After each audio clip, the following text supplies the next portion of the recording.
this had killed the market for, of course.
Good evening, ladies and gentlemen, watching us here on Blackout Fire Network. My name is INNOSSETU with my colleague Africa Maria.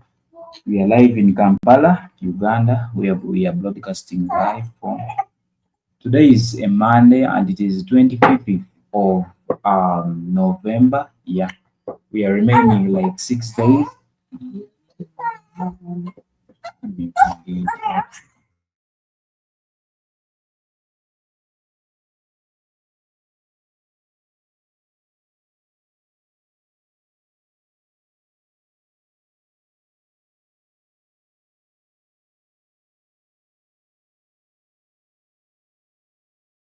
We are remaining like 6 days to end this month, and of course we enter into the festival month, and that is December, the last month of the year.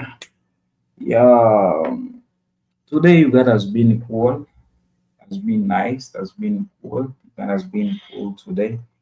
But everything is moving on well. Thank you for watching us. For those that watch us from YouTube, and of course, if you're watching me for the first time, please don't forget to subscribe to our YouTube channel, that is Blackout Fire Network too. And of course, when you subscribe, don't forget to hit that notification button, because whenever we're having in shows, it is easy for you to know that we are live. You're notified on your phone that we are live when, of course, you hit that, of course, notification button. Yeah, we are also live on BitCute. Yeah, this is a new platform, and we are live. And of course, if you're watching us from there, you're free to comment. Of course, you're free to comment in, of course, whatever we are broadcasting, whether you are agreeing or disagreeing with what we are broadcasting right about now. Yeah. Today's topic is a sensitive one. Yeah, there are a lot of issues that have been going on actually in the world, and of course in Africa, and also in Africa, where religion actually is, of course, religion is one of the things we see today that, of course, that are booming very fast. Actually, it is on the same reason why we see a lot of religions coming up today. But if you ask, of course, if you sit down or if you question, yes, a lot of people have learned more about religion, different religions where they are. But if you sit down today and ask someone, a follower, you ask someone who is, of course, following a certain religion, like, do you know history behind what you're following? Very many people will answer you no. All they will tell you is like, I believe in God, I believe in Jesus, Prophet Muhammad is there, and many others. So they don't give, of course, they don't know much about the history of religion. When we go back to the history of religion, the religions, the different religions that we see today, it is wide. And the history sometimes there is good history and bad history about everything. As we know, there is always a positive and negative side in something. But today, there are a lot of issues that we have heard about religions, different religions, where we see a lot of religions, of course, supporting homosexuality and, of course, and a lot of evil things. Um, Someone actually, very many people ask themselves, why is it that all these things, all these behaviors that we see the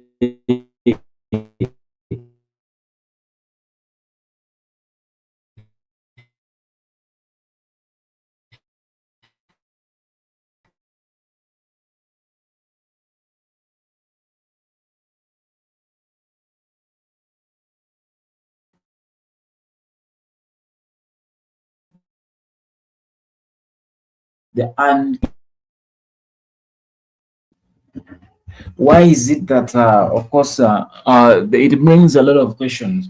Why is it that religion, like, we see religion as something, actually, why is it that religion forges unity? When you see different people, of course, being separated on different religions, of course, it shows that religion is for difference, not for unity. Because different, of course, people go for different religions and we end up, of course, separated. So, of course, all of that links us to today's topic, where actually Professor Ammon Hillman, of course, this guy, of course, was summoned by the Catholic Church, where he says that Jesus Christ used kids as drugs. This is a video. It's kind of a documentary, and of course, I would like you to, of course, to enjoy this show with this video. You're free to comment in. Of course, I'm going to be coming in with Maria. Maria, she's here. We're going to be coming in, of course, and also giving our own views about what you're going to see here. So you keep watching, and of course inviting other people to, of course, to join the show, as of course I share this video to you. I don't even know where to begin with this episode. The following guest, Dr. Hillman, has a master's degree in bacteriology, a master's degree in classics, as well as a PhD in classics, until he was eventually investigated by the Catholic Church for demon possession, which led to him being ejected by his university.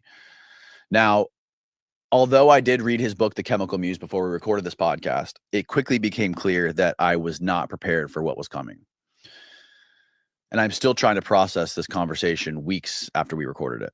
Due to the provocative and unsettling nature of this episode, it has been heavily censored with parts redacted.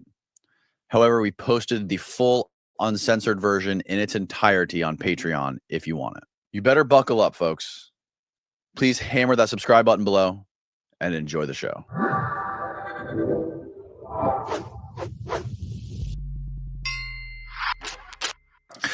All right, Mr. Ammon Hillman, you are a quite the controversial figure when it comes to religion, classics, ancient texts. You're a linguist. You're a classicist. What is your official title? Hail Satan, Danny. It's nice to be here, by the way. Thank you so much. Are you a Satanist? Am I a Satanist? Oh, God. Those people bother me so much. I don't know. I can't be a Satanist. I'm sorry. They bother you? Uh-huh. What bothers you about them? The whole religious side of things. Yeah, no. What am I? Well, you are a religious scholar, right? No, I'm a classicist. Religious scholars, no, we eat those for breakfast. Mm-hmm. Yeah, No, I'm a classicist. And Okay. what I do is, What is a classicist? it's somebody who is a specialist in translation of Greek. Some people do Latin too, but that's, Latin was for hut-dwelling Romans. You know what I mean? It's just not to the level that the Greek is. The unique word count alone is off the chart for Greek. It is a superior language that devoured languages in antiquity. It just ate them up. Boom, boom. And this is normal in any language over time. Any language over time. Right? Some become strong and they become dominant. Others die out. The Greek was the behemoth. It was the dragon of antiquity. And modern Greek is nothing like it. How long have you been studying and reading and translating Greek? For 30 years now. And every classicist knows it's our honor and duty to guard the muse, and to keep those ancient documents within the flow, within time itself. So we're dragons, man. That's what classicists really are. Unfortunately, most classicists today, they're focused on things that are more to build careers and garbage, essentially. So a lot of texts, a lot of these ancient texts that we've got, they aren't translated even. I've got an entire book that I brought to show to you that is from the 1800s. It's Galen. And these things are untranslated. It's all in Greek. I have the physical copies sitting in my bag. Wow. So what pushed you in the direction to be interested in this stuff? Did you have a religious childhood or a religious upbringing, or what got you into this? A theological seminary. I went there for 3 months, and their Greek program was so bad. I went to the president of the university. I said, hey, it's not up to stuff. His name was Walford, John Walford. And I said, your program isn't up to snuff. Your Greek program is terrible, right? So I went on to university to get a PhD so going back to the early childhood stuff. Yeah. When you were in your teens, you said you were teaching Sunday school. Yeah. What particularly were you teaching, and was there some point in your life that led you to question the teachings of the Bible and the teachings of the church and everything you knew when you were young?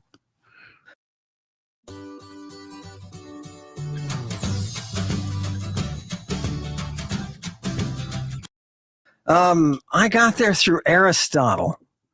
So here's what happened. I saw how bad the standards were on the Christian side for ancient Greek. And I said, I've got to follow a track to be able to get there. And it went through the sciences. And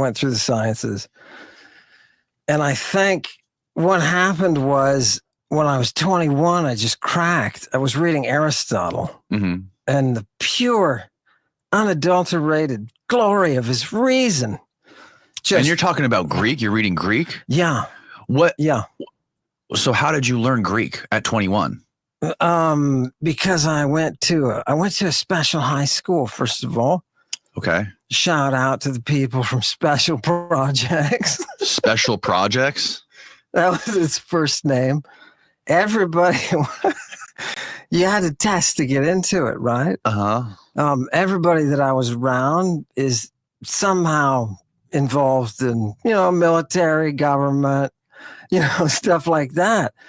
We won the chess championship 2 years in a row. National chess championship, right? Bunch of nerds, right? Total nerds. So I knew I would be going to learn about Jesus at a seminary someday, because that was my bent. I saved people, And you said when you were saving people, you were saving alcoholics, drunks, rather? They were the easy pickings. So what did they do? They just came to you. They said, my life is terrible. No, it's a mission. So they check in for the evening. They got to sit and listen to us preach. Then they give them dinner. They're mostly there to get fed, Right. Charity, so to speak. But Right. I was the one who was saving souls. Hmm. That was my thing. It's delicious. Have you never saved a soul? Probably not. No. No? Mm-mm. Oh, you should try. Yeah. Well, I'll have to learn. You It's teach me. yummy. Okay, so you're doing this in your early teens, saving souls in a mission. It's called a mission. Mm-hmm. Okay, and then you decide in your early 20s you're going to learn Greek at the high school you're at. No, I started that was my high school. Right after that, I went to the University of Arizona. Okay, and started their classics program there. And I went through in 3 years and ate it up and went to Tel Megiddo at the time and did a dig at Tel Megiddo in Israel. So you said you did a classics program at the University of Arizona. When you first went into that program in college, what was your goal? What were you looking for? Anything? What did you want to learn? Jesus. You wanted to learn about Jesus. Yes. Okay. Is that okay? Yeah, I think so. Yeah. All right. I think so. I'm just trying to get to the bottom of this, man. I'm trying to understand your curiosity here. I'm just trying to. Yeah. I'm trying to dig deep into the psyche of Ammon Hillman. Okay, I love it. Okay, so that's when you learned Greek. Yes. Was it hard to learn Greek? Yeah, and you never stop. You never stop. I'm not kidding you. I can take a text right now, throw it in front of any classicist in the world, and say translate it, and they'll be like, yeah, no, nonus. I can do that with nonus right now. Throw it in front of 98% of classes out there. They'll stumble. The ones who have done nonus, they'll be able to get it. Why is nonus so hard to translate? Because he's using an archaic style. He's trying to do something that they were doing 1,000 years previous to him. Okay. And he's putting together the longest epic. It's about Dionysus and a bunch of arrow poison using women. Oh, wow. Yeah. Arrow poison. Yeah. Interesting. Hot stuff. Yeah. Yeah. It also causes satyriasis. It's a drug. Yeah. Okay. Do you know what satyriasis is? No, it's the what's a word for satyriasis? satyr. Satyr. Yeah. What is satyr? A satyr is a guy who walks around with an erection constantly. Constant. How does he have an erection constantly? Constant, unremitting erection. Yeah, the old Spanish fly in there. Oh, God. Keeps it hard all the time. You can kill a person, they say, after 7 days. You got to stop them. Oh, really? Yeah. Wow. That's what they said in antiquity, 7 days. I don't know. How'd they find out? Okay. So going back to your college, you're studying Greek, and then you said, at what point did you go to Israel, and why did you go to Israel? Yeah, right after my bachelor's, went to Israel and stayed there for a year and worked on the Tel Megiddo excavation. What is that? For people who don't know, don't know anything about this stuff. No, that's okay. Why would they? It's the place of Armageddon. So it's a site in Israel, and it has a temple. Our team discovered the temple floor that was there. It's a Canaanite temple floor under everything. And that dates back, the last time I saw, they thought that dated back to about 4,000 BC. So, and I don't use the about 4,000 BC. So it was a momentous, wondrous excavation. And I'm proud to have been part of it. Yeah. What kind of stuff did you find? I found a chicken. Chicken? Yeah, I found a chicken because I was digging the old French dump heap. What they found that was so important was the floor of a Canaanite temple where these Canaanite priestesses in 4000 BC, where all the power, where all the authority is there. Yeah. Tel Megiddo. There it is. I'm sorry. I'm distracted. That's it. Yeah. Tel Megiddo. And it's a wonderful site. And I tell you, I slept. The most interesting part of the story is I slept in the vineyard of Jezebel. So what did you learn from the stuff you found at Tel Megiddo? The earliest occupation was probably by these Canaanite populations. Which was 4,000 BC. Yeah, they've got a circular dance floor for them to be worshiping whatever divinities it is that they worship. And these are like the Phoenicians it's all up and down the coast. Jezebel was a Phoenician princess, baby. You know what I mean? So they had a circular dance floor. Yeah, right. Is that unimpressive? That's very impressive. For 4,000 years ago, it's very impressive. Well, move on then, because when I was in the vineyard of Jezebel, these guys that went nuts, they got up at night and they sat there and they talked and they told me what was going to happen to me. What did they say was going to happen to you? On successive nights. They said a troop of demons will assist you to bring the Antichrist. Yeah. Who said that? 2 guys on 2 successive nights. Who were these guys? Nuts. There were people with us on the excavation. Right. We're working during the day, and in the evenings we're sleeping, and people are waking up in their sleep and talking to me, and then going nuts. Is that thunder? Yeah. This is amazing. We're doing this podcast in the middle of a thunderstorm. Yeah, we got a storm. So these guys told you what about the Antichrist? They said I would be protected by a troop of demons. A troop of demons? Yeah. And they said it on successive nights. So like the first guy, Moshe, he went totally nuts, right? He sat up in bed at 2 a.m., started talking to me like a puppet. The next morning runs off. Boom. The head of the kibbutz where we're staying comes to me. She says, "What's going on?" I said, off he goes. I don't know. Right? The next night, I didn't think it was odd. I love Jesus at this point. I didn't think it was odd. But on the next night, the dude that they replaced him with, he did the same thing. He sat up in bed. He gave me the same message. You'll be protected by a troop of demons. A troop of demons. Yeah. For what purpose? To bring the Antichrist. What did you make of that? I thought he was nuts the first time he said it. And the second time he said it, I thought, wow, this place is like, what happened? Is there some kind of material in the ground or something out here? Making these people crazy? You know what I mean? Making people nuts. The head of the kibbutz came to me and she said, "What's going on?" And I said, "What do you mean?" She said, "What's going on? 2 of your roommates have gone totally nuts." I said, "Hell if I know." Yeah. What would you expect me to say?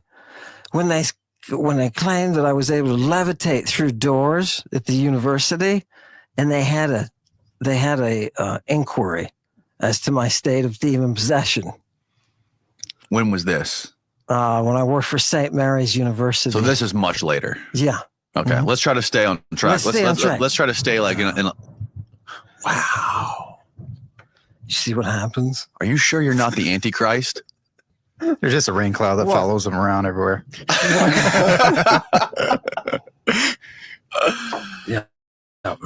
What is the Christ? What is the Antichrist? What is the Christ? If you have to know the Antichrist, you have to know the Christ. Right. It's a Greek word.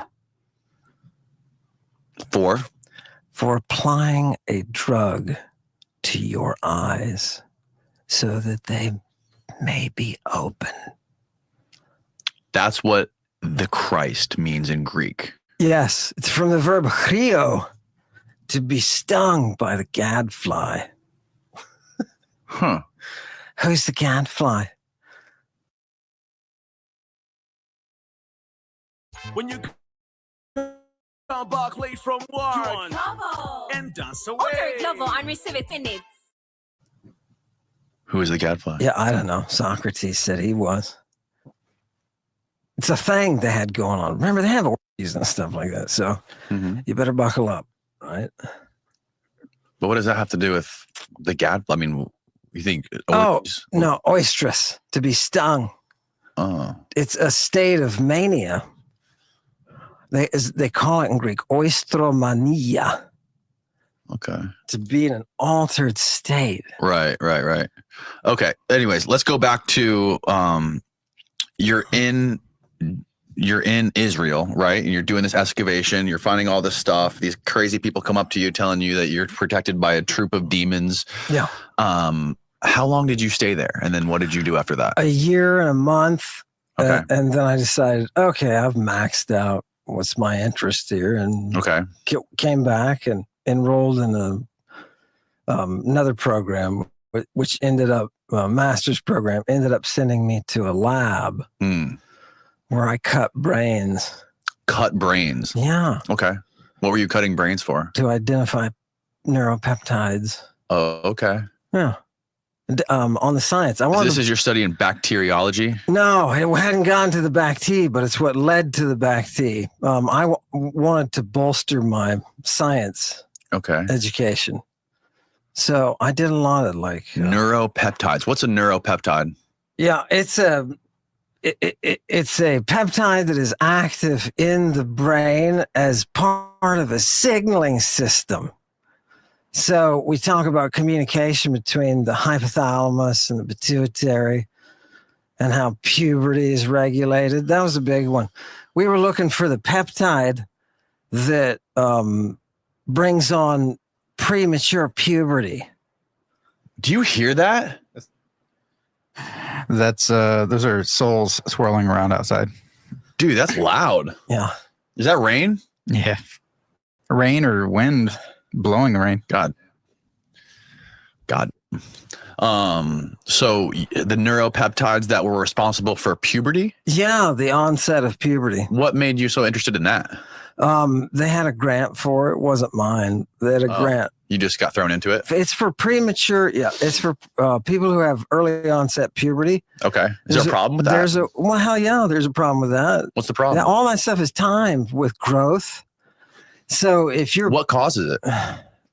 Peptides go astray in the brain. But what makes the peptides go astray? Is there some sort of external influences? We didn't know at the time what it was. That's what I was doing. This is where I am in the experiment. It's not an experiment. It's just investigation. But you're tagging. You take an antibody conjugated substance, and it's either something that fluoresces or it's a dye of some sort. Right. And you localize where these peptides are in the brains of these things that you sacrificed. Yeah. Animals? We used to drill holes in animals' heads and then put in a little catheter, a little tube. And then you can insert a substance, anything you want. Anything. You could insert orange juice if you wanted. But we would insert substances and then take another collector and see what the hypothalamus did. And it was a beautiful finding. Because they were mapping at the time. People were mapping how the brain works. And this is how they were figuring out what the hypothalamus does. Yeah, absolutely. Yeah.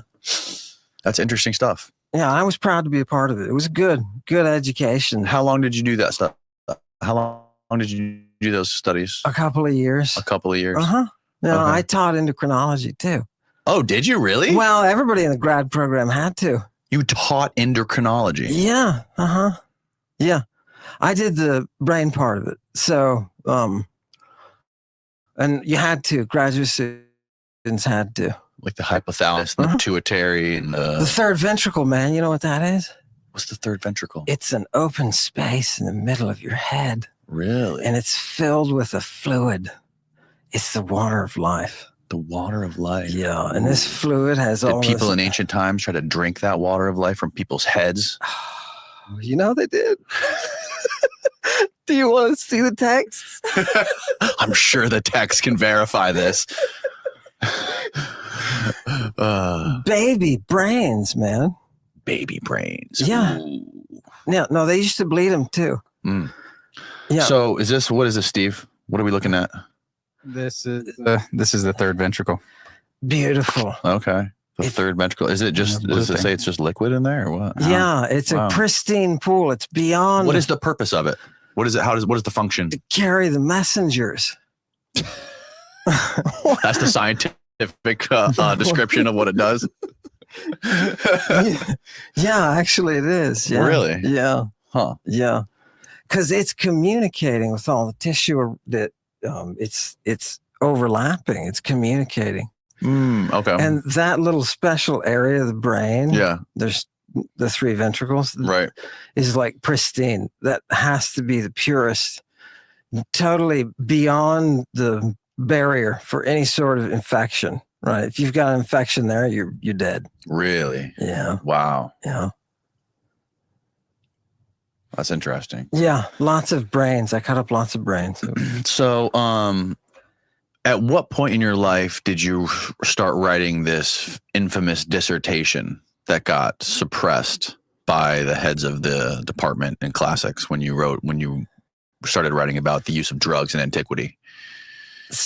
That's from that exact point. Okay. I picked up Professor Romer came to me. Professor Romer. Yeah. Frank University Romer. of Wisconsin. Yeah, at the time he was at University of Wisconsin. I think he went out somewhere in California. But Frank Romer, and he said, "Hey," he said, "I know you." When I was on the science side, he said, "I already had him in classics, right?" So he knew what my interests were. And he said, "Here, we have a whole bunch of documents that nobody's ever translated from Greek. Have at it." It was like the greatest. Where do you find gift. those documents? Everywhere they've been for the last 2,000 years. Where? Just sitting there. Where, on his desk? In libraries. Oh, really? Yeah. Nobody reads them. Classicists don't do it. You know why? Why? Because they're hard. They're hard. Because these Greeks are smart. They're smart. And these how many classicists do you think know pharmacology? Yeah. I have no idea. Probably not many. Zero. Yeah. They don't do the medical stuff. It's a shame. So that's just like any field, right? A lot of people who are experts in certain fields or certain disciplines, they don't have a wide variety of skills or disciplines as well. They're typically just in one lane. You got to talk to a lot of people. Yeah. Or you got to be a jack of all trades. Interdisciplinary. Yeah. That's a good word. Love that. You keep one foot on either side of the fence. You know what I mean? Yeah. Yeah. So I went to the University of Wisconsin Madison to work with the country's best medical historian. What's his name again? John Scarborough. John Scarborough. Yeah. And he had a knowledge of the medical side as well. Okay. But he was also a great Byzantine. He did a ton of the Byzantine sources. He was one of the translators of the Greek magical papyri. So it's a big deal. It's a big deal. Can you explain what the magical papyri is for people who don't know? This episode of the podcast is brought to you by Mudwater. Mudwater is a coffee alternative containing 4 adaptogenic mushrooms. With only a fraction of the caffeine as a cup of coffee, you get energy without the jitters or the crash of coffee. And each ingredient was added for a purpose. Cacao and chai, mudwtr.com. Nobody For does people, it. also, to give some more context to people who are listening, who is Galen? Can you explain who Galen was? Yeah, Galen is a 2nd century physician he works for Marcus Aurelius, the emperor, and he's probably one of the greatest intellects of Western civilization. Definitely. He wrote thousands and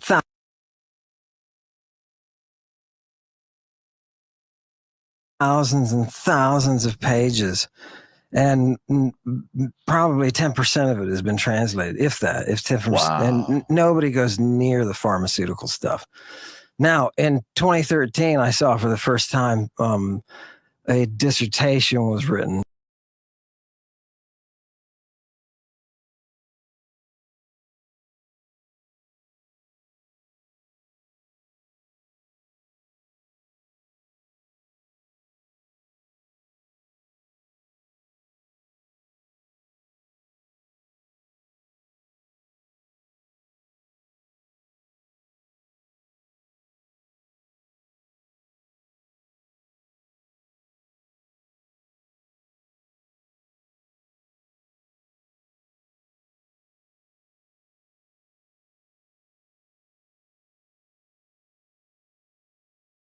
Was blown. This Was written in which the person translated Galen's theriac to Paiso. Theriac. A theriac is a multi-drug component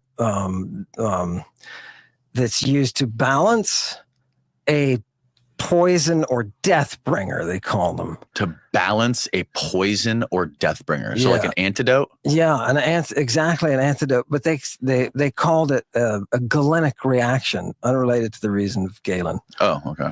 A galenic reaction, that's the reaction. That's to bring the balance of the one that can kill you with the one that can keep you. Interesting. What's the point of that? To die and to be born again. To die and to be born again. Wow.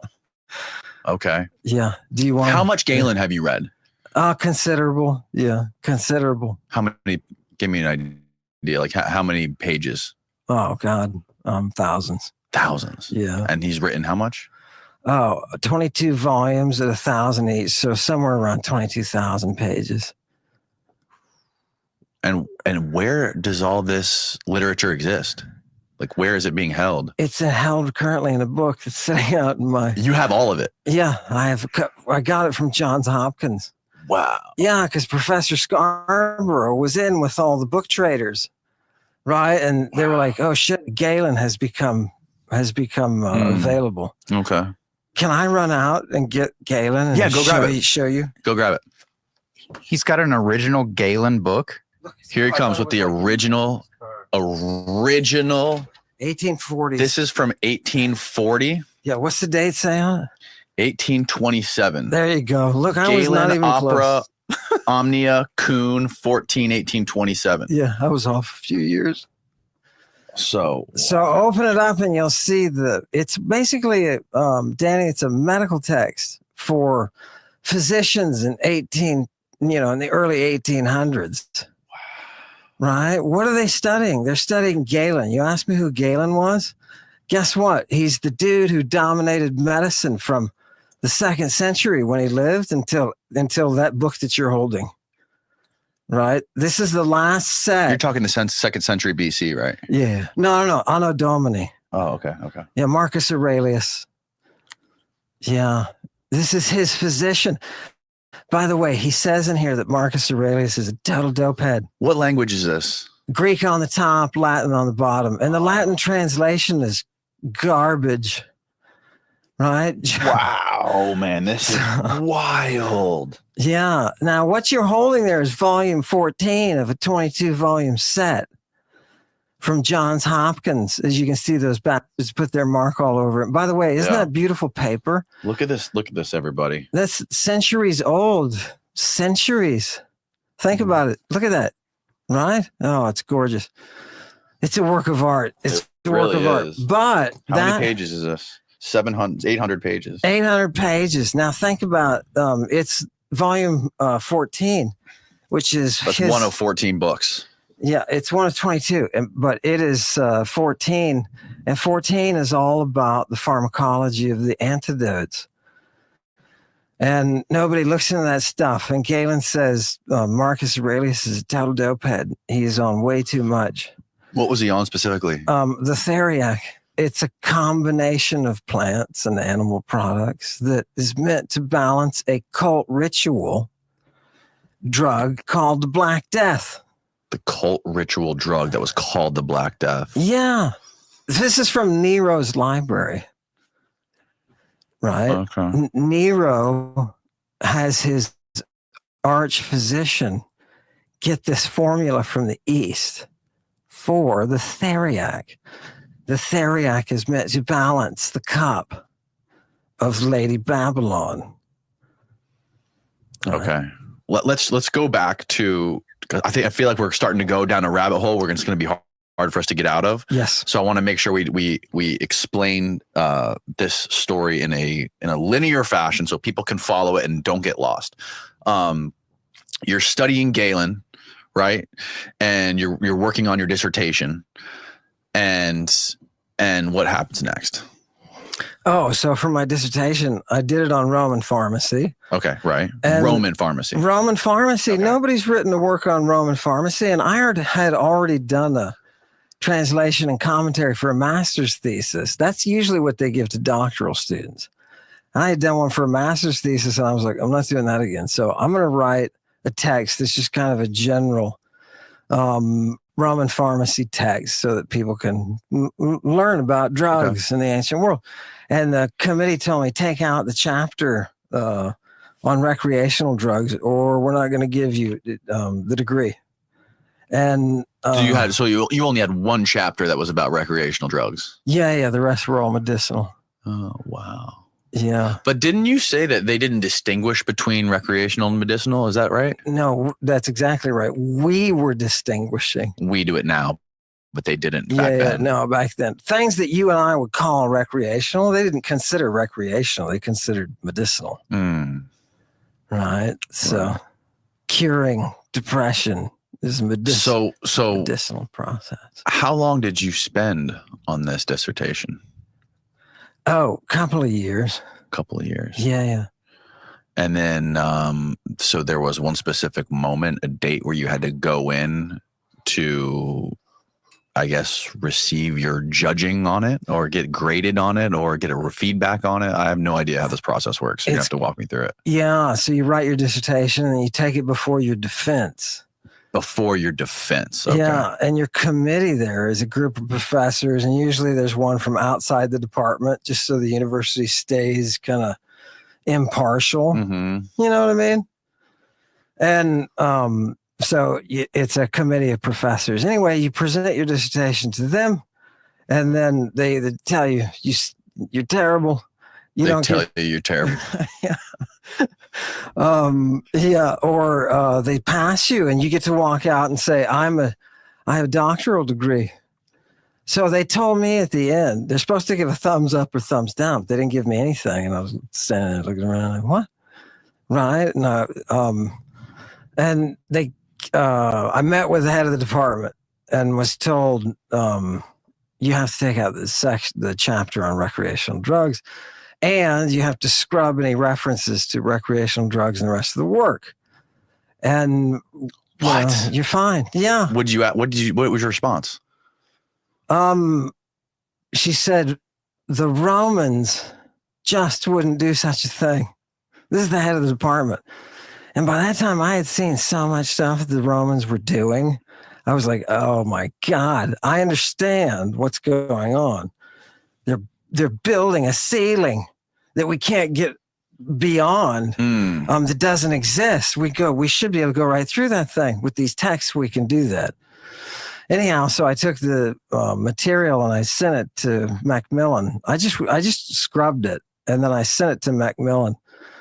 And they accepted it. Thomas Dunn accepted it. And it was fantastic. Macmillan is what?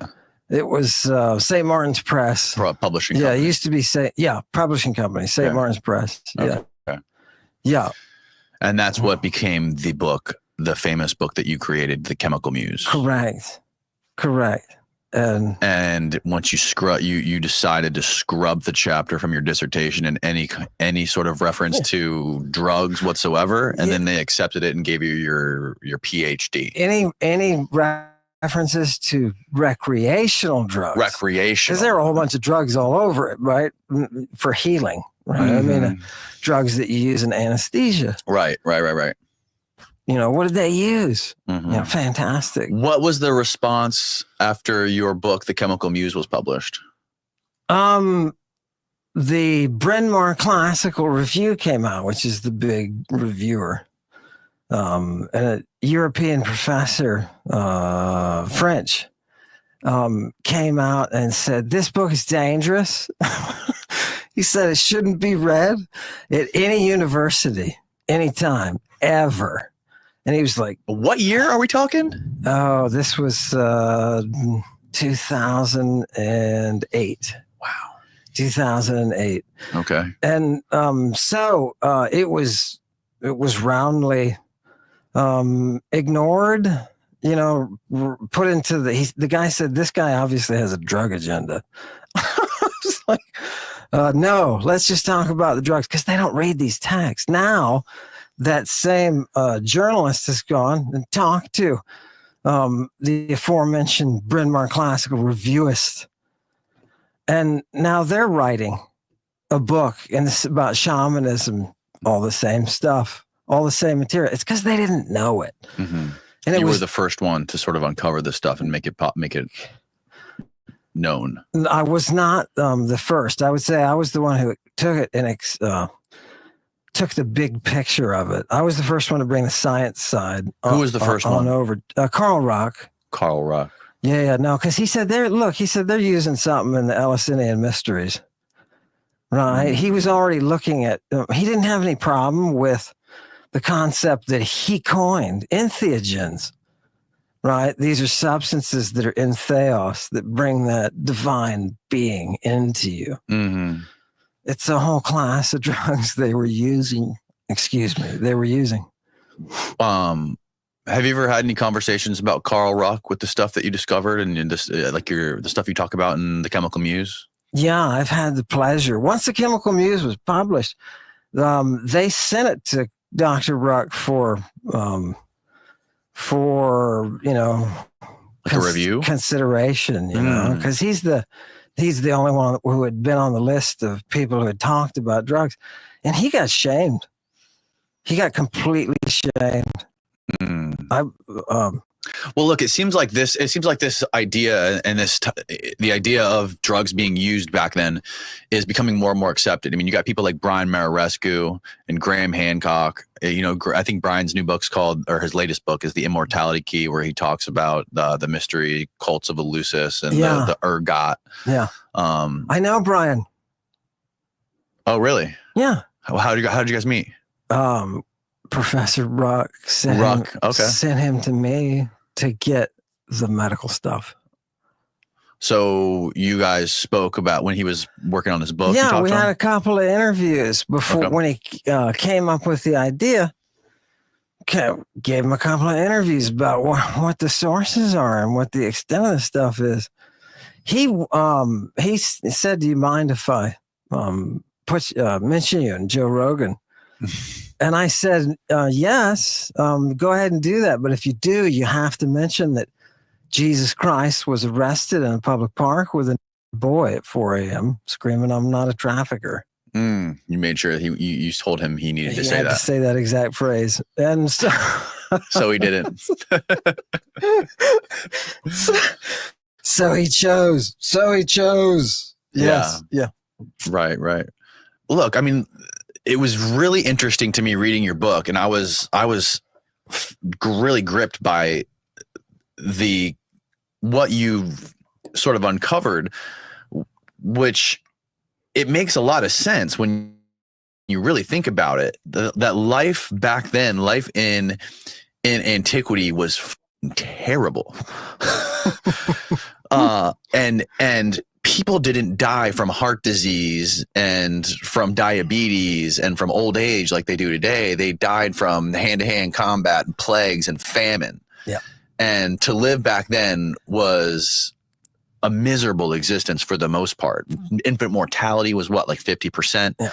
And they needed these drugs just to get through the day. And the warriors fighting these wars, they needed to take these drugs to suffer these insurmountable wounds they would have to suffer in battle. Can you talk a little bit to that and to like some of the details that you uncover in your book about what life was like and how hard it was and the amount of death and plague and famine and how these drugs were used to curb these sort of ailments? Yeah. The best way is to resurrect the soul of Hippocrates and to look at the works that he wrote called The Epidemics, in which he describes all the diseases that people are getting, what they're suffering from, all the ailments. Oh my God. You know what herpes does when it goes untreated? No. Oh, Hippocrates has descriptions of it. They call it herpes because their word herpeton is their word for a snake or something that slithers, something that crawls. Because that's what herpes does when it goes untreated. It crawls all over you. It rots you. Thank God I don't know. I don't know about that. you get descriptions of this kind of stuff. and you see Understand what he's saying in it. Understand what this moron is talking about. Of women were having death. Pause this, Seto. Pause this. Understand what this moron is talking about. He's talking about European culture. The Europeans were all fucked up. The rest of the world wasn't fucked up like the Europeans.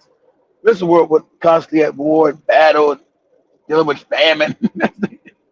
That was their culture. That's why they're so messed up now. That was their culture. Oh, how bad life was. Life was all fucked up. Life was fucked up for them.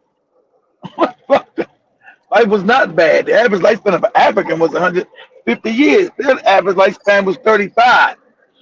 So they try to conflate how Europeans lived all fucked up with the rest of the world. And that's just not comparable. The rest of the world went all fucked up. European life was fucked up. They were the last ones, the bad food and the famine and all that shit.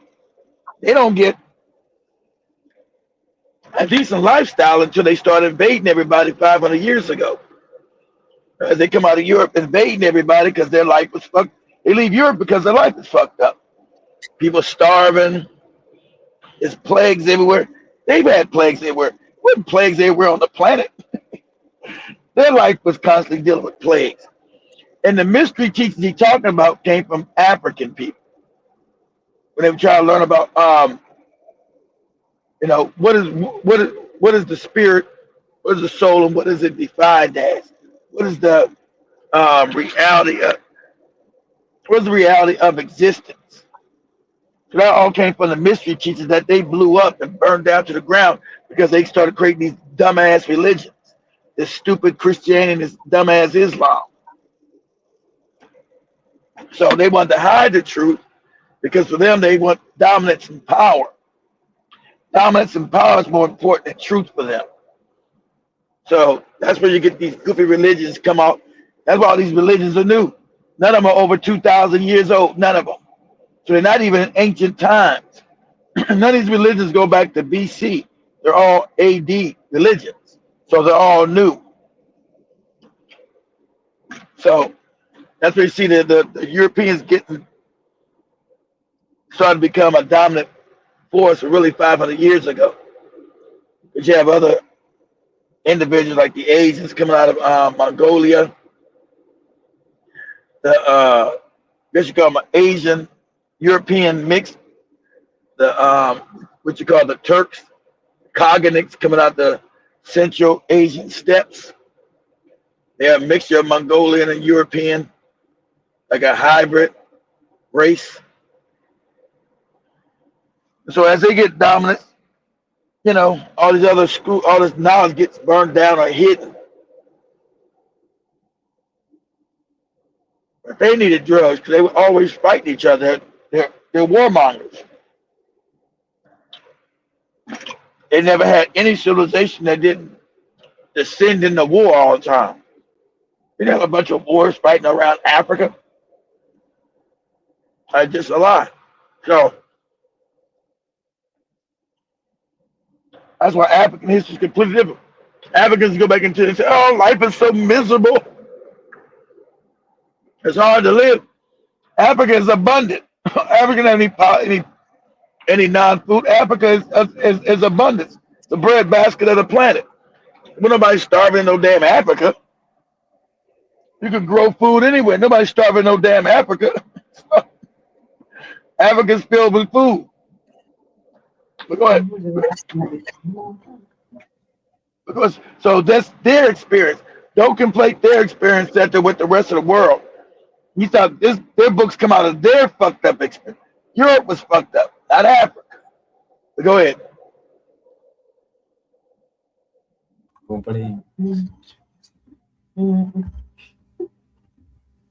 Is a side effect of birth. 1/3 of women were dying from childbirth.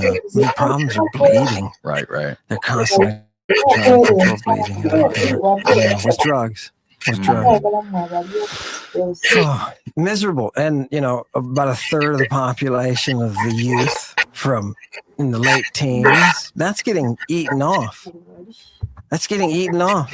They become soldiers, and a certain number of those get sacrificed.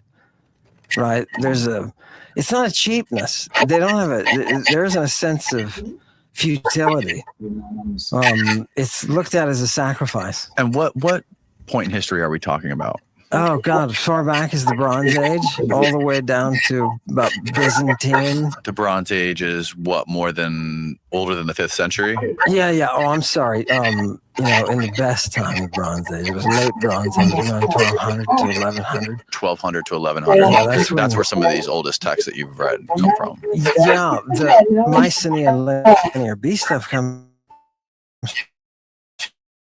from like 1600 BC, that's spectacular. They've got a cryptographer who studied, who cracked Linear B.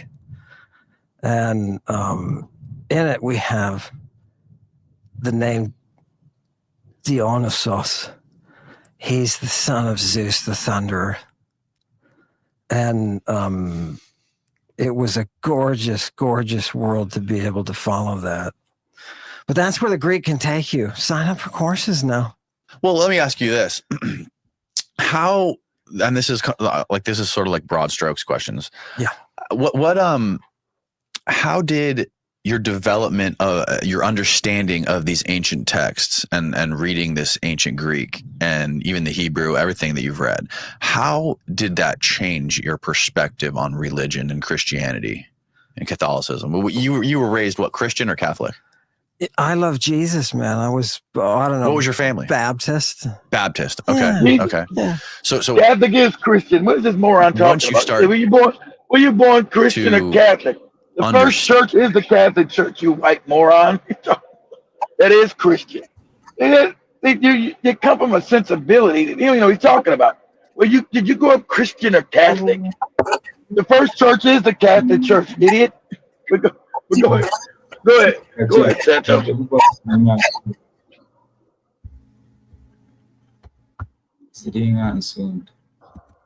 Understand the history and the texts. How did this change your worldview of religion?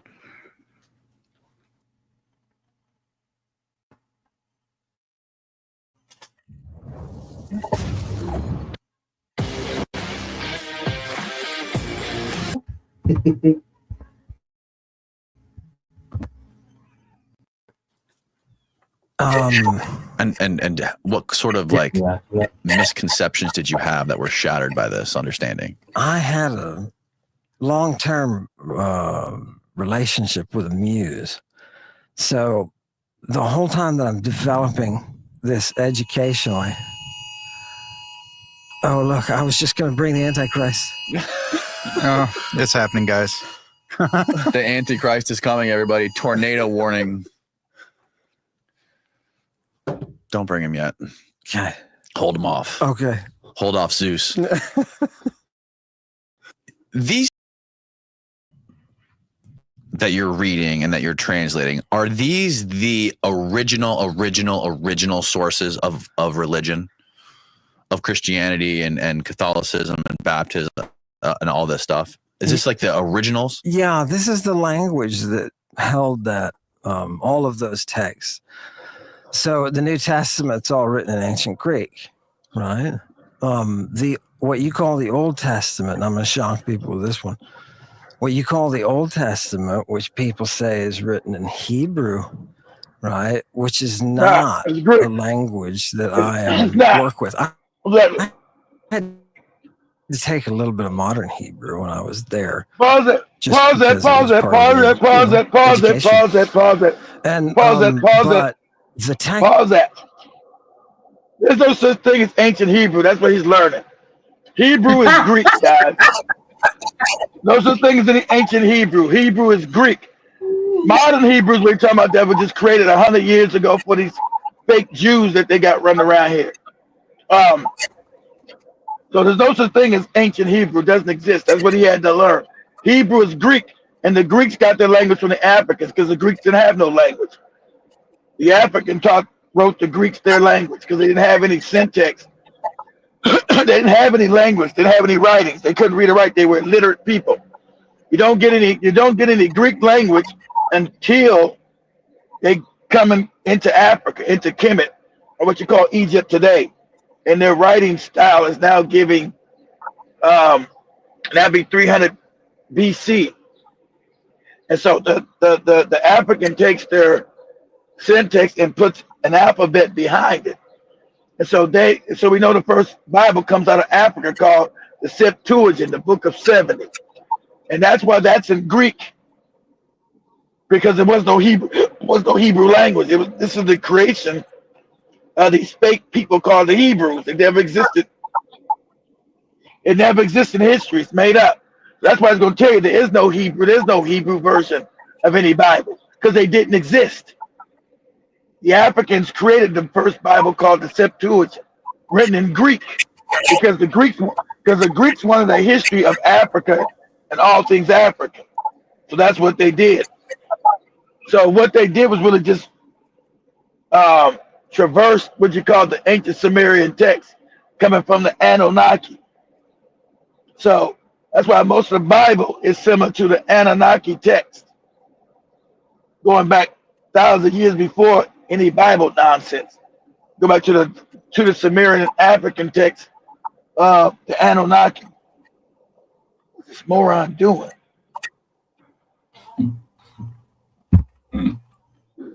Moron trying to do moron. Just wait till I leave.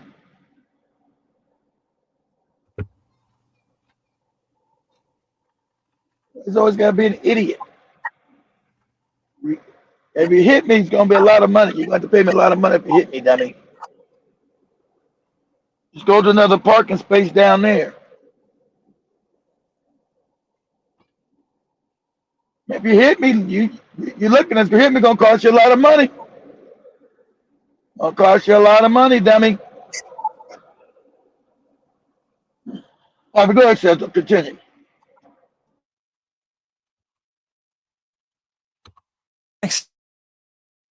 That you think is written in Hebrew is not. It's a Greek text that's written in the 3rd century. It's a Hellenistic text called, I told you, that you call the Torah or the Old Testament. the Septuagint. That is not an original Hebrew text. Now, nope.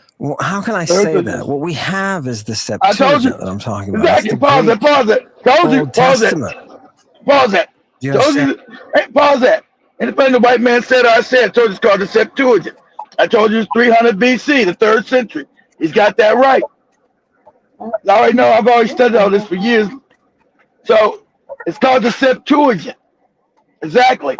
There's no Hebrew text. There's no Hebrews exist. This is the African creating the fake Hebrew. It's a creation. Well, you got these morons about there, Hebrew, Israelite, and all that dumb shit because they're morons.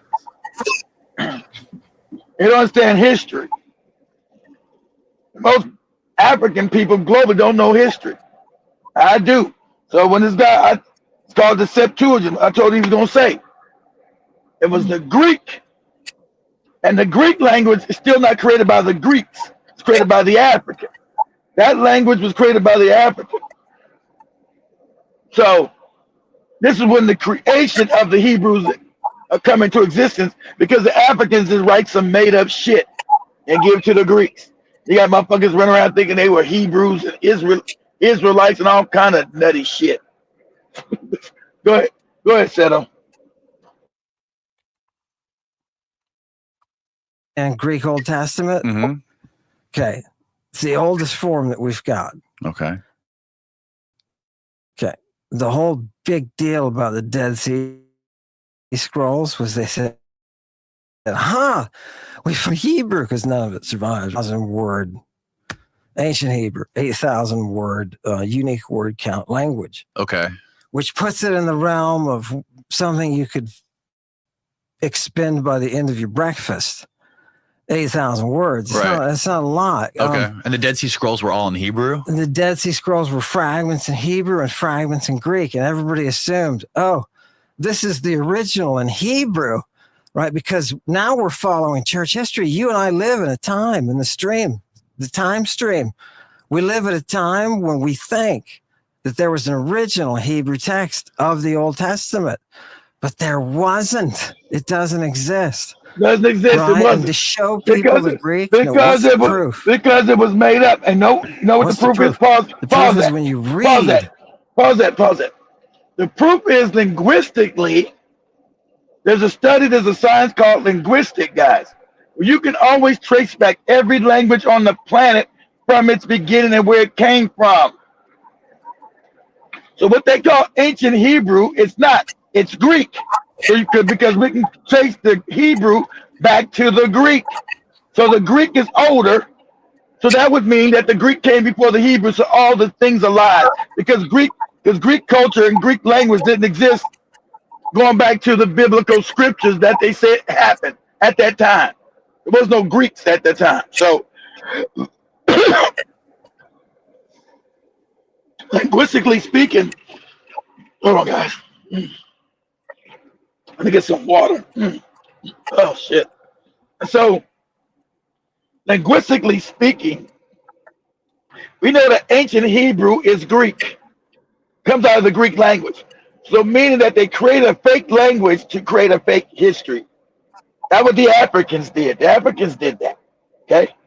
Because the stories only come from Greek, come from all the Africans did, they were being conquered by these white people. White people said, make us gods. Look at everything you've done. You're so smart. Make us a god. First, black people said no. So what they did, they created a fake history, but they did put esoteric knowledge in there. If you're smart enough to read the Bible, you know none of that shit is real, but esoterically, you could get real teachings in it. You can't get as a history book, King David. Oh, appreciate you. Oh shit. You got it. So esoterically, you would see, ain't there been no King Solomon, King David, and all that bullshit. The African did it esoterically that you would gain knowledge from that.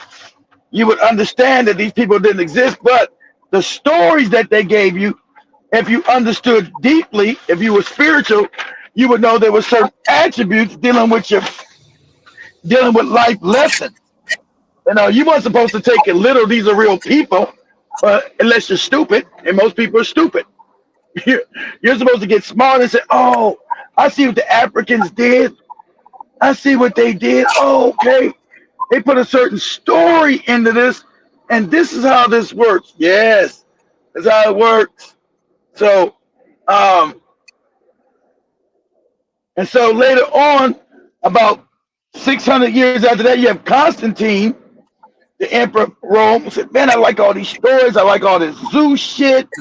Everything you Africans created, but let's make a new one. This is where you get the fake Jesus later on, 600 years later. So they make a new story. That's because at that time it was just the Old Testament. He's called the Septuagint.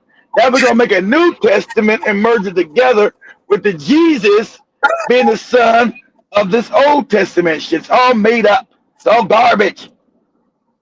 Sorry, Seth. You have to tell your mama that she'll run outside and jump in a lake or something. You're scared to death. You mean all this is made up, baby? All of it's made up, mama. You get out my house, Seto. You no good bastard. Because Africans are so woefully ignorant now.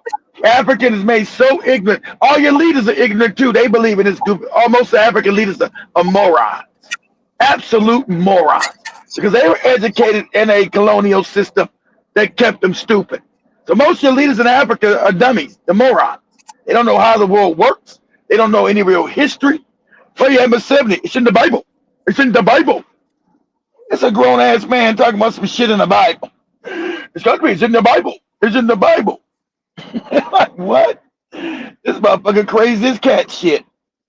That's how most African leaders are. They've been colonized in their head, and they don't have any real history. So that becomes dangerous, guys, when you don't have any real history. That's why their mystery works on you. Their fake religion, their mysteries, because you don't have any real history. When you get real history, you get rid of their mystery. Okay? So that's what happens, guys. You know, you get rid of you get real history, guys. You get rid of their mystery, and that's been the problem. Africans not having real history, and so you've been falling prey. You've been falling prey to their mystery, you know, which is fraudulent. Okay, you guys. And he's talking about all these bad places in Europe. Africa didn't have a bunch of famines. You're on the richest continent on the planet. You had greenery, food everywhere. So wasn't nobody dying in no damn Africa of famine and disease. That's not your history. That's their history, not yours. That shit has nothing to do with you and me. Nothing at all to do with us. Let me mess with my ass out of it. So let him continue. I want you to, so he's getting it right. It's the Septuagint. But he don't even understand how even deep. See, he's going by books. He's not spiritual. This is the spiritual nature that I'm trying to teach everybody how all this actually really started. African shamans still know that's in Africa. They know all this. But they won't talk to the regular African. They say the African became a moron and he's too dangerous now.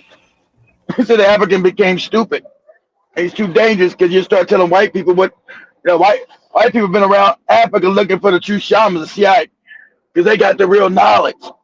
and if there's any kind of real shaman, you'll snitch them out, get them killed. Shaman tell me, we can't talk to the African now, they're too dumb.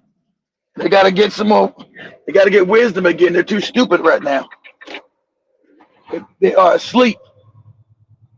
So the real shamans in Africa, they went underground. And so they don't really talk to other people. You know, they'll be sitting you on a bus in Kampala. You won't even know you're a shaman. He's not going to tell you nothing. You be right on the bus. Next thing you're in Kenya, Uganda, Ghana, South Africa. They're all over Africa. They still there. The real shamans are still in Africa. They won't tell you they're a shaman. But they're still there. They still have all this knowledge. But go ahead, Seto. Let him continue. The Septuagint, that is the Greek Old Testament. Mm-hmm. It does not read as a translation. It reads as an original. It uses Greek idiom. It's like a fingerprint on the language, and it's got Greek fingerprints. How do you discern the difference, whether it be an original or a translation? Oh, you can tell. It's easy to tell because colloquialisms don't translate. Exactly. Right? And so it's like tagging it. So you're testing this language to see to see what its age is. Okay. So you tag it with certain things, and one of them is colloquialisms. Yep. Right? The other one is technical vocabulary. You cannot translate from a higher technical degree to you can't translate from a median technical degree to a high technical degree. Okay. You can go down the slope. You can take something that's not technical, right? And make it more technical, right? You can force that. You can't drift upstream. Right. So if the original is going to have the highest degree of technicality. Yes. Exactly. So the Dead Sea Scrolls were not the highest degree of technical writing. They were lower. They were lower than the Greek. What was the word? The Septuagint. The book you're talking about. They're Hebrew back translations because at the time, the Dead Sea Scrolls, they're Hebrew back translations. So they took the Greek. Of what specifically? They took the Greek and they said, how do we translate this into Greek? Okay. That's why you use all the technical terms because they didn't have them in their language. Exactly. And what I'm asking is, there's a transliteration. Say when they start making up the fake Hebrew language, they had to go back and get the original, which is in Greek. I can remember. Too late, white man. This has been known throughout Africa. This ancient knowledge, moron.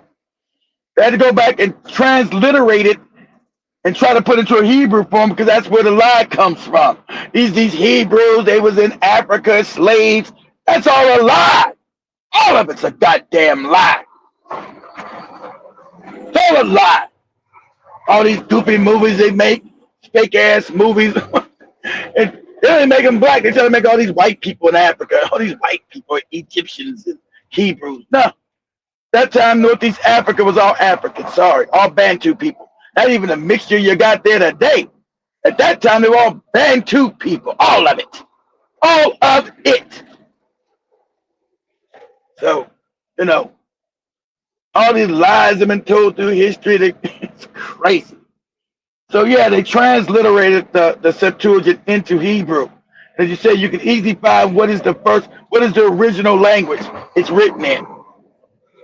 Because colloquialisms are all be different, the way people spoke. So you know this is some translated shit. And there was no Hebrew language because Hebrew is Greek. So you can't get an older language. Oh, the Hebrew goes back to the beginning of time. The hell are you talking about, moron?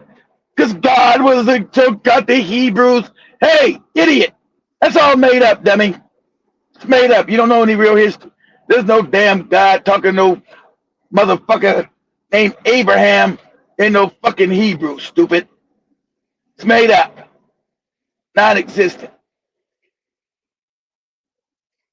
Because there's no ancient Hebrew language.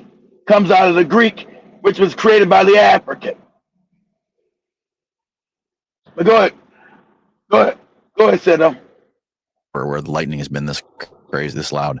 So the Dead Sea Scrolls came from where? What were the sources of the Dead Sea Scrolls? So those caves in Qumran, right? They've dated these things to probably, I've heard as early as 1st BC, but all the way up to 2nd Anno Domini. So somewhere in that range, somebody is taking the Greek text that we know is already established because people are quoting it, right? We know, for example, they had the book of Enoch in Greek because people are quoting it in Greek. So that's how you can like track your library. Where's your library at the time? Right. That's how you track it. By the way, have you read the book of Enoch? Yeah. I read the Giza fragments of it. I can say that much. Have you understand? What do you think about all these people talking about Anunnaki aliens flying around and building? Yeah, the Anunnaki. Exactly. If you understand the Anunnaki, pause that. There's no Anunnaki. You do? I know Anunnaki building any pyramids. He thinks because he's stupid. Told you, this moron doesn't know. So understanding that Enoch comes out of the Anunnaki text. See, all this stuff is taken. All this stuff is transliterated from the African, because remember, the African are only people, all these other people are new. See, this white man here, he's new. He doesn't exist, and all this stuff is happening. They don't even exist. First, you go back in time, remember, white people only came on the planet 6,000 years ago. And then you get, later on, you get the Asians, which is called the Chinese and the Japanese phenotype, and then you get the East Indian phenotype. East Indian comes first, and then you got the Asians, Chinese looking, Japanese, then the white people. Africans go back hundreds of thousands of years, and these people didn't exist. They didn't exist on the planet. So all these stories come down from African people. When he's talking about the Anunnaki, that comes down from African people. Africans told you it was a group of individuals. And we know it's true because the shamans talk about, not this goofy white man here. The shamans in Africa know all this. I'm gonna have who they told him to shut. They just died last year. They told him to shut his mouth because he wasn't supposed to be talking about the white people. I'm gonna go back to I'm gonna have Central look up the South African shaman Fredo Mutwa talking about all this stuff. He thinks it's stupid because he's a moron. He doesn't know anything. African shamans know all this stuff he's talking about. It's ancient African history. Ancient. So we're talking about the Book of Enoch. That comes from the scribe of Enki, and his real name wasn't Enoch. He was ascribed to what they call one of the Anunnaki. And I know all this. I haven't taught you guys none of this shit. This stuff you guys haven't been taught. It'll take a long time to teach you guys. I can't teach you all this today. It'll be too much to teach you. and it'll blow your goddamn mind. So let the white man talk. He doesn't know anything. And everything I'm telling you, I told you he's going to say what I said. Everything see, my knowledge goes way back before his.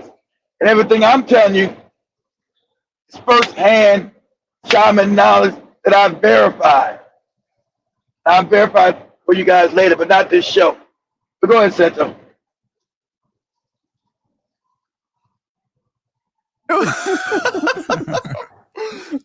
Damn it! You know how many podcasts we've done with people who claim that they're experts on the Anunnaki? Yeah, seems to be a big area, but they were drug users, bro. What can you expect? That's what they taught in the Giza text. It says they taught the women the art of drugs. So these weren't aliens; they were just drug users. They were just drug addicts. They were giants, bro. They were giants. Yeah. Like real giants. Gigantas. That's Steve, are you crunching? Oh, you can hear that. Oh my God! No, I liked it.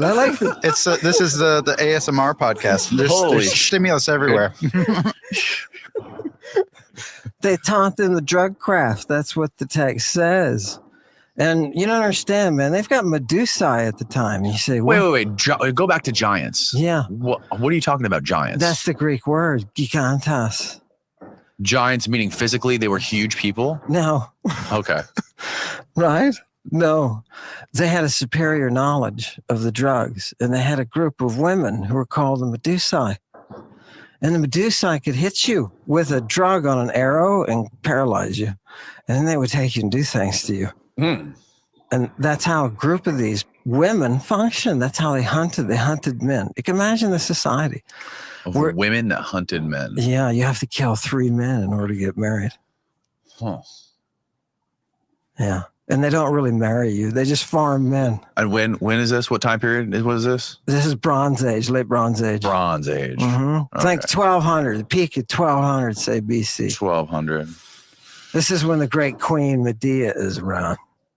Yeah. And so back, okay. Mm-hmm. Well, this is great. I'm loving this. But back to my original question, how fundamentally, how did your understanding and learning all of this ancient Greek change your understanding of how religion is preached today and the story of the Bible?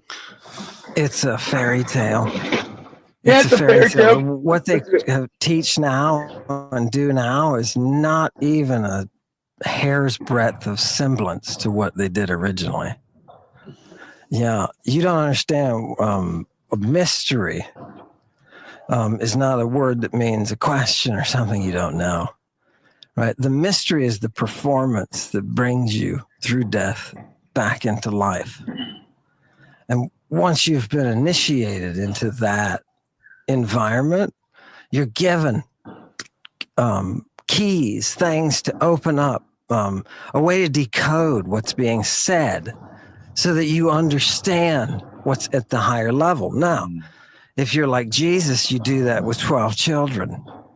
People don't realize that. The apostles are just children. Pump the brakes. We'll get there. Oh, okay. Oh, shit. Okay. We're going to get there. Don't worry. Okay. Let's start with it. Let's not see with them, they can never go higher learning. Ain't nothing doing these 12 children. And white people, they're detached. His pineal gland is calcified.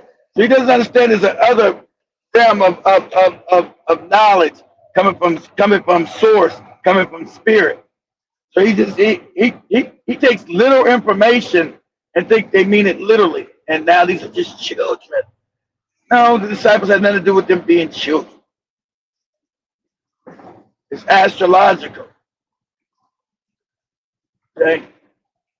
It's all the zodiac side, 12 zodiacs.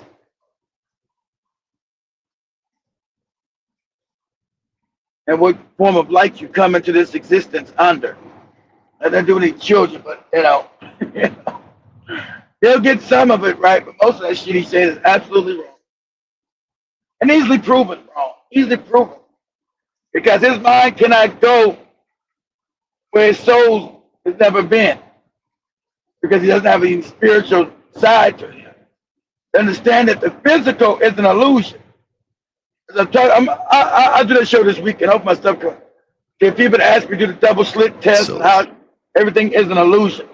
This is an illusion, guys. So he's coming at everything from a physical perspective. And this is not a physical reality. This is an illusional reality. This is an illusion. Doesn't exist. It's not real. He's coming at everything from a physical perspective or matter. But matter does not exist. But go ahead, Seto. Loud. This is the best day of my life. Is it really? Thank you for allowing me to I was come going to in. say, you've had a terrible life. This is the best day. Like In Greece, in Athens, we're talking the Iron Age or the Bronze Age when they started to develop stays in Greece in Athens. Mystery cults of Eleusis. This knowledge came out of Africa, not no damn. Pause that. Yeah, this is late Bronze Age. Pause that. Late Bronze Age. Uh-huh. And I must have A lost couple of it. generations before the Trojan. Oh, we lost it. I can't give the. I'm going to come and take over the show.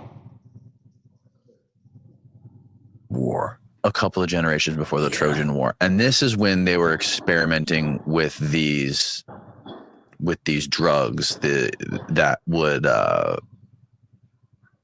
these psychotropic drugs like ergot and other things. Yeah. What were some of the other drugs they were using back then? They were using the ones that make you crazy. So there's several classes, and one of them, the death bringers. That's one we talked about. Mm-hmm. This episode of the podcast is brought to you by Verso. Have you ever tried fasting or intermittent fasting? If so, you may be aware of the sizzling energy and mental clarity that you get if you do it long enough. The scientific data validating the health benefits from fasting for weight loss is overwhelming. But what doesn't get talked about enough is the longevity benefits you get from fasting. When you fast, your body turns on all its defense mechanisms to help your body. And he has to go whip them up and annotate. I just made a $27 ebook in 2 minutes using AI. Watch how I did it, so you do it too. Here I antidote right for them to stop being in this state of mania. And it's things like hyoscyamine, scopolamine, and atropine containing huoscoumos is the Greek word. And it's these plants that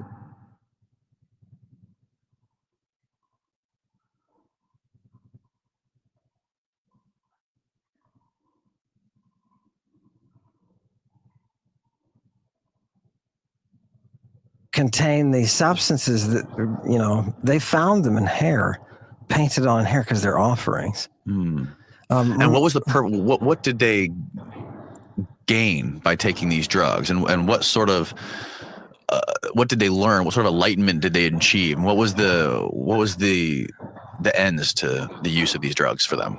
Yeah. We have instead of me making something up, you could read the Mithras liturgy in the Greek magical papyri, where it talks about what you'll see and how you should interact and what you have to do. Oh, they had like a protocol. Yeah. It's like a manual. Wow. Yeah. And you got to have the right things to bring with you, because you got to make the drugs, right? You get there and first of all, you're going to be fasting for a certain number of days. Mm-hmm. And they put you through these repetitious songs, right? And we have these in the PGM where you're setting the images in your head. Remember, this is idolatry. Eidolon is the word for image, right? Mm-hmm. Image. And there's, so when we're on our snake venom and you've got a concoction and they're using tons of snake stuff. I got an entire author for you. Watch this. Philuminous is his name. Philuminous with a PH on the front. Yeah. He is a physician somewhere before the 4th century, because they start quoting him in the 4th.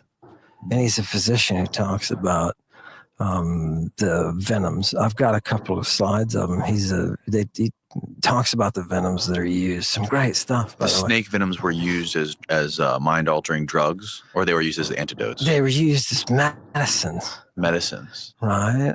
right? The Medusa really exists, right? They're women. They're a group of women. These are Scythian tribes, by the way. And what do I mean by that? Tribes that are, they were a horse culture, mobile, and they ravaged people. That's how they, got what they needed. And the Medusa were the ones that you said they had to kill a certain amount of men before they could get married? It's the same tribes that are producing that specific group of women. They have this cult thing where they apply the medicine to their hair. That poison can petrify you. And they'll drag you off and they'll do things to you. Like what? Eat your brain? No. Sexy stuff. They'll either mate or kill you. Well, yeah. It's a shame to have to end up a relationship. That's weird that back then you would have to poison a man to have sex with him, right? Like, wouldn't a guy just want to have sex with some these are people. chick? These are people being raided. Imagine being raided. I mean, it's hard to rape a man if you're a woman, right? So you got to give them drugs to make them hard when you're raping them, because you're probably going to kill them too. What effects did drug use have on the philosophy of Western society and the democratic forms of governance? Yeah, so it's a part of the fabric of pushing society toward inspiration, looking for sources of inspiration. All the earliest Greek temples are temples of the muses. So that written word connection is very, very important. And bring magic. People want to know, what is magic, right? Classically. And classically, it's that control of logos. It's a control. And people think logos, that's a Greek word, right? Oh, then the seminarians get all excited, you know what I mean? And they don't really know it, because seminarians don't read classical texts. The logos is that reason, that reckoning. Okay. So that's what, to me, that's what I studied so carefully. That's why classicists study ancient Greek. Yeah, they do. Who is Solon? Solon, he's a reformer. He's a rich reformer who basically turns and gives power back to the people. He was advised by, this guy on crack. He carried it around in the hoof of something, and it was a plant root that they said he ground up and snorted all the time. He advised Solon, and Solon's reforms ultimately become what you and I know as democracy. Yeah. What is the proper definition of democracy in antiquity compared to our democracy today? Yeah, it's the rule of the people, if you want. It's the rule of the people. The demos is just the neighborhood. Athens is divided up into demes. Right. The hood. You get a neighborhood speak. That's what democracy is. It's a neighborhood speak, and it's direct representation too. And they've got all sorts of reforms. Like, look, you cannot take any money while you are a part of the boule, part of the council. You can't take any money, and you have to have terms and everything. And I it's believe what inspired Jefferson. Part of your book says that there was 300,000 people in Athens, right? Is that and then 10% of them were part of these councils? That sounds right. There was like 30,000 of them were part of these councils that made the rules and made the laws and they have a couple of assemblies, boule and the ecclesia. Yeah, which becomes our word for church. Well, I love the way that your book described the differences between our democratic republic that we have in America compared to their version of democracy. And you had all these people that would have to debate all these ideas and rules and laws and punishment for crimes. And I think you said that people only were able to do this for 1 year at a time. They had like 1 year terms or whatever. It was different at different times, but right. And what we have now is so far away from that. Very, very far away from that. Yeah, well, we don't It's- have juries with 300 people either. Can you imagine that? Just big crowd of people from the polis doing the city thing, right? They're exercising their politeia. Mhm. That's where we get our word politics, right? It's the functioning of the city. And they were vehemently against people who could gain any sort of benefit in this system or make any sort of money or any sort of economic gain from this system to corrupt it. Like it was like their version of democracy was essentially to protect humanity from itself. Yeah, exactly. It put the brakes. It was the ultimate check and balance. Definitely. And it's what inspired our democracy, or the thing we call democracy. Yeah. But our democracy is so much different. I mean, it's if you look at all the people that are in the government and have been in the government making decisions and making millions of dollars for so long, it is run by tyrants. Yes. That's how you know, the Greeks said. They said, whoever is profiting, wants you's profiting, and you cannot have the running of the state with somebody profiting from it, because when you do, it becomes corrupt. Did you know that AI is set to create 97 million new jobs by 2025? These new age jobs will need skilled professionals to drive AI-backed innovation.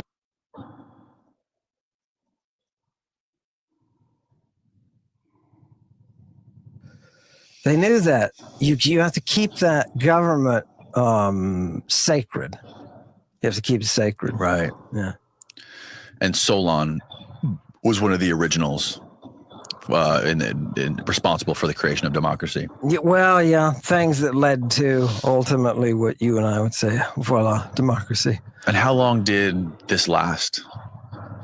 You could argue that this is a process that doesn't start and end, but it's a process that cycles throughout time. And the deity, this is where it gets cool.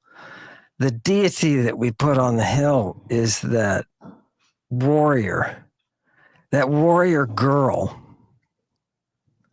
Yeah, we put a warrior girl on the hill, and you know what she does? She nourishes the Serpent King. Isn't that funny? She gives him her hyma. What does this mean? Her blood. Drink my blood. Yeah, they're using blood as a medicinal.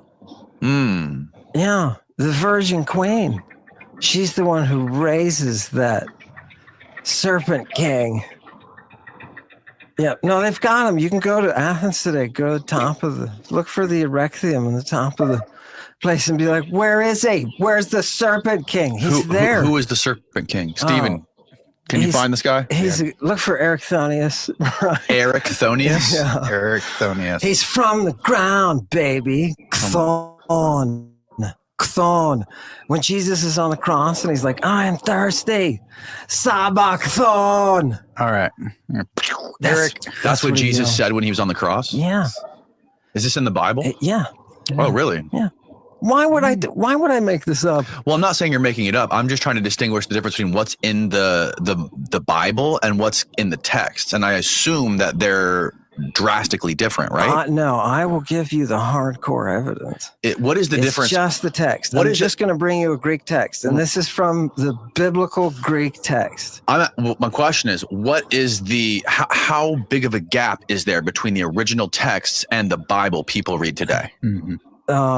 Okay, so these are the texts that are ultimately assembled into what you call the Bible. Right. Those are the same thing, right? This is so there's only some pieces, like there's a huge load of ancient Greek texts, and only certain pieces are cherry picked for the Bible. Oh, yeah, I see what you mean. What's the common thread that's Yes. uniting all of these things Yes. together? It's the cults, man, and the operation of the cults. They're driving the literature at the time. Exactly. Yeah, Who they've got a decides to come put up hostage in and they're there? bringing it in. And you can get that from the read. All you got to do is bring up those cults and their activities. The stuff the early Christians were doing, they're collecting blood. And this is from their own insiders who are telling us this. Eustathius tells us this. And he says, oh my God, he says, look what they're doing in these ceremonies. And he goes on to describe it, and I've described it in detail. But they collect the blood. Who is this guy? Fetal blood. Who's Ericthonius? Oh, this king of this serpent king. Can you pull up a description of So him, Steve? I need Wikipedia's description to give me the truth, so I know how to keep Ammon in check. Ericthonius in Greek mythology. King Ericthonius was a legendary early ruler of ancient Athens. According to some myths, he was born of the soul. Autochthonous. Yeah. Exactly. And what happens is Hephaestus comes along and he's like, wow, look at the beauty of what we've made. He was adopted and raised by Athena. With this virgin Athena. Her name is Athana. Okay. In Dorian. So how did we get, so explain to people listening how we got this from Solon creating democracy. It's that line. It's the drug-using mystery that drives everything. Cicero says his life was begun again. He was reborn. What happened? He went to the great resurrection. So these guys were taking drugs and having some great transcendental experience, right? They were similar to people when they take crazy psychedelic trips today, right? They call it the ego death. They do ayahuasca ceremonies. This is what's happening to people back then. Is that what you're kind of describing? Yeah. Okay. Yeah. Okay. And it's a death to life. I think it's a death to life experience. It's a rebirth. Or what they described anyway is a rebirth. Mm-hmm. And yeah, that makes sense. Yeah, they put you, the drug concoction is incredible. We have it in Nero's library. We have it. We have the exact concoction that they used. Has anybody ever tried to recreate it? I've tried to get people to do so.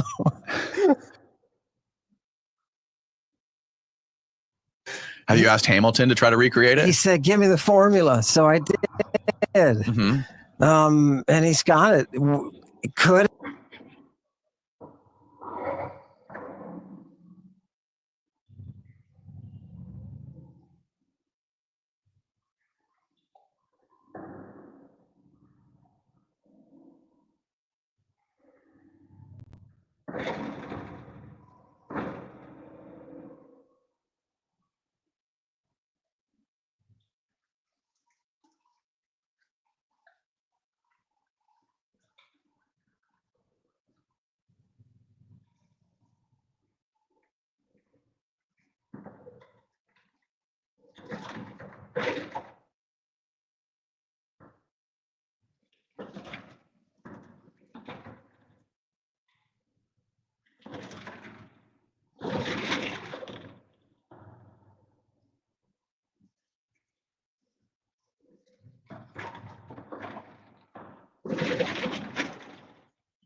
we have a tech?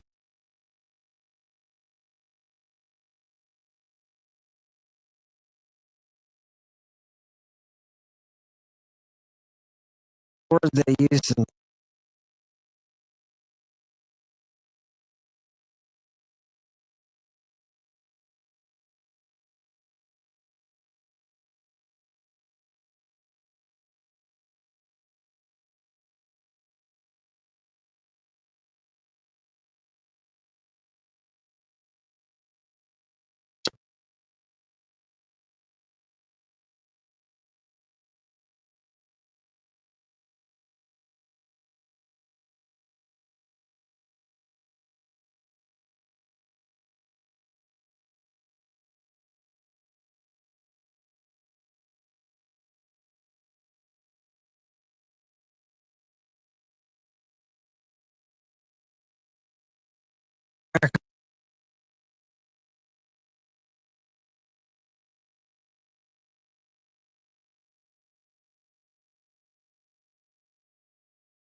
they came to an